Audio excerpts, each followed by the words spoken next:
Welcome to ফোড়ন।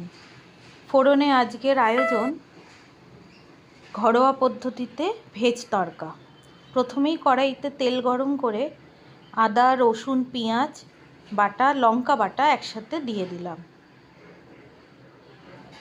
এটা ভাজা হয়ে যাওয়ার পর এখানে হলুদ গুঁড়ো, জিরে গুঁড়ো আর অল্প একটু লঙ্কা গুঁড়ো দিলাম।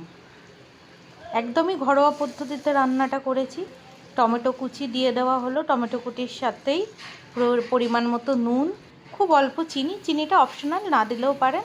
আর এখানে ধনেপাতার কিছু ডাঁটি দিয়ে দেওয়া হলো। ডাঁটিটা খাবারের মধ্যে দিয়ে কষালে একটা সুন্দর ফ্লেভার ছাড়ে। মশলাটা কষানো হয়ে যাওয়ার পর আগে থেকে সেদ্ধ করে রাখা মুগ কড়াইটা দিয়ে দিলাম। একদমই ঘরোয়া পদ্ধতিতে এটা বানানো হয়েছে।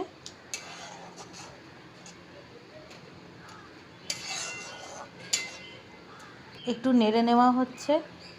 খানিকক্ষণ জল দিয়ে ফুটিয়ে নেওয়ার পরে ধনেপাতা দিয়ে দেওয়া হলো। আর ধনেপাতা দিয়ে দেওয়ার সঙ্গে আমার রান্নাটাও কমপ্লিট হয়ে গেল। একটু বাটার দিয়ে দিলাম এখানে। আমাদের চ্যানেলটাকে ভালো লাগলে সাবস্ক্রাইব করবেন।